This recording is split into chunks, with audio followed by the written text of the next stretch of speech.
sure. So my dad owned the first big production bakery in my town, which my town, like I'll give you a little bit idea. If this is Kiev, my town is 2 hours drive from Kiev. So Okay. we're like 2 hours. center of Ukraine, basically. Wow. Later on, my mom opened frozen production facility. Similar to what we do. Yeah, with the pasta kinda. and the sauce. Got it. Yeah, and then later on we had a restaurant, and so like I was always around food, and like it's in my blood, basically. Got it. So yeah, and I guess entrepreneur part also in my blood, because seeing my parents always being in a business, Sure. I kind of like understood that it's probably my future too. So I kind of knew it. Man, y'all look cool. This is like the exact opposite for me and my wife and Tyree, where we are with Tyree. We don't know nothing about no food other than feeding kids. We feed 7 children daily. There's a lot of, the soft skills. There's a lot of learn. And talk about what it was like. What were the things that you found yourself, you guys, I can imagine, make some assumptions, but what were the things that you had to learn the most in that first year?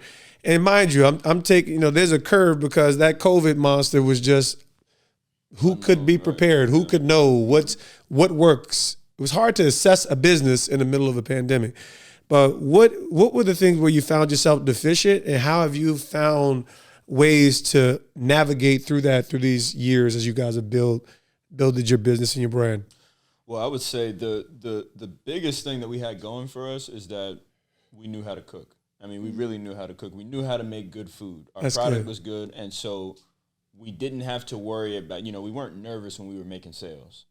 That part was easy. I think the biggest thing that we were lacking was the actual business experience. Neither of us had ever run a business before. Neither of us had ever, our trajectory working in a restaurant group was, my next step was sous chef, then chef de cuisine, then, run one of the restaurants in the group. Sure. Christina following closely behind. When you're in those positions, you don't necessarily see the back end. You're not running the numbers, right? You're not doing the marketing. You're not reaching out, trying to form new partnerships and expand. So that was a huge learning curve for me. And I would say definitely, like, when it came to the numbers, handling the bookkeeping, handling the accounting, sales tax. I always tell people we didn't pay sales tax the first year that we were. We didn't even know what Monster that was. cost sales tax. I was like, man, the state of New Jersey is just giving me extra money. I'll take it. I mean, we had no idea, right? So we really had to learn how to run a business. Sure. That was, I always say, once you realize you have to do it and you start doing it, you realize it was never that hard after all. It's just intimidating when you got to open that door for the first time. Excellent.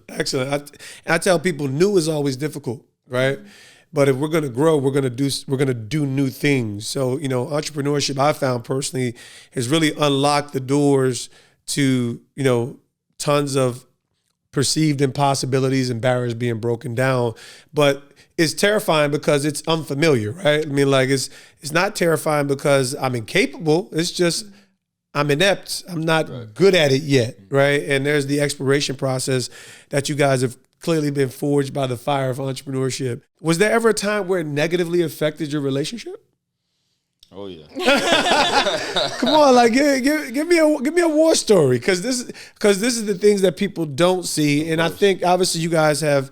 You launched the business, you weren't married, but you ended up 2 years later, and now you're married. Right. So the end product had to be good. I think the biggest thing is the time. You asked me earlier if we had children. I told you, well, we have one. That's our business. Excellent. And it's the kind of child where, the same way if you don't feed your kid, what's going to happen? If you're not feeding the business, what's going to happen? And that really, we had such a nice lifestyle when we were working for someone else, because it's like you punch in, you punch out, and now we just enjoy each other's time and company, and we do new things. And when you're in a business, you can't turn it off. Can't turn it off. Even when you try to enjoy your time spent alone, somehow you get back into, well, what about the inventory and what do we?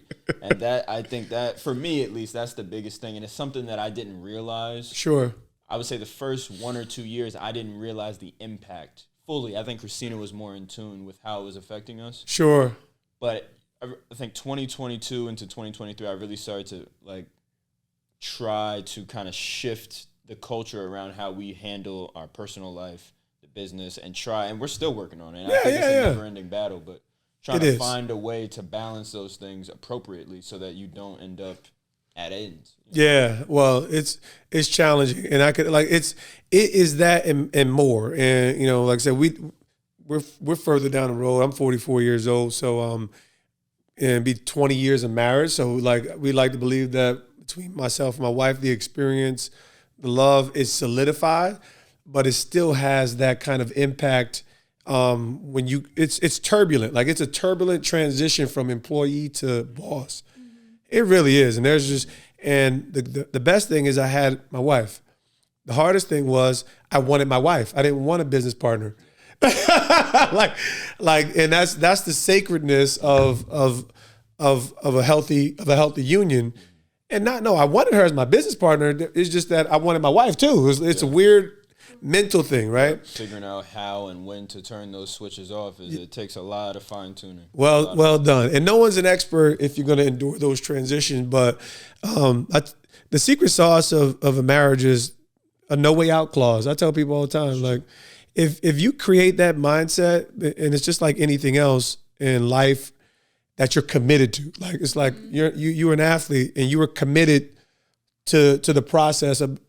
Well, the only way that you can fail is to quit. That's like the only way a marriage can fail is you quit. But if you're committed to it, then you actually find the ways to become better at whatever your role is, right? That's game right there. Secret sauce 101 right there. I don't have the. Yeah, I don't have the. I gotta say it's this. AJ, how I say your last name? Sankofa. Sankofa. Sir. Yeah, I'm gonna get this right. Sankofa. You gotta respect people's names. But who were some of the people, right? No, when you talk about doing something significant and bringing a business, and you guys are still in it, right? ESO Artisanal is still in the race. I've watched you guys talk about the different stages of this business and how it's evolving.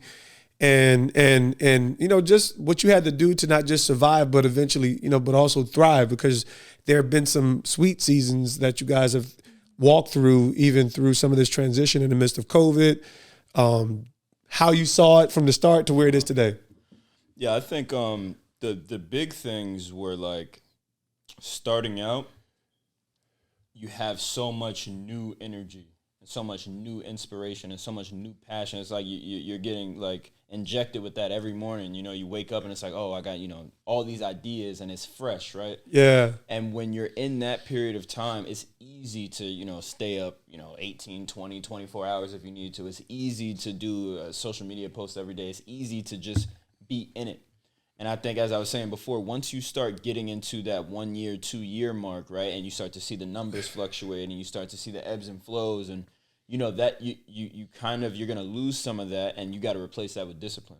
Right? Come on. You got to replace that with consistency. You got to replace that with, like you said before, the commitment. Sure. And I think that's where you start to figure out what works and what doesn't. And that's been really big for us. Like, specifically with our business, started in the middle of COVID, right? So all the restaurants were closed. Sure. If you wanted good pasta, you had to come to us. We hooked you up with the pasta. We had the sauce. We had the desserts. Nice. We had the cheese, anything you wanted for an Italian meal. Once everything reopened, well, am I going to go buy it and cook it myself, or am I going to just go right into one of the restaurants in town and just, gratification, I call it. Sure. And everything nowadays is about having an instant gratification product. Come on, brother. We had to pivot, right? We had to innovate, and that's where the nationwide shipping came from, especially leveraging our experience on Food Network, Great Food Truck Race. Nice. That's the top viewed TV show on Food Network by millions. Wow. So once we came from that, now we're doing orders to California, Arizona, Canada even. So that was a big one. And then the final boss, I think, was the private chef services. Nice. Because once we realized, okay, retail's not sustainable. Sure. What do we fall back on? What we were already doing before.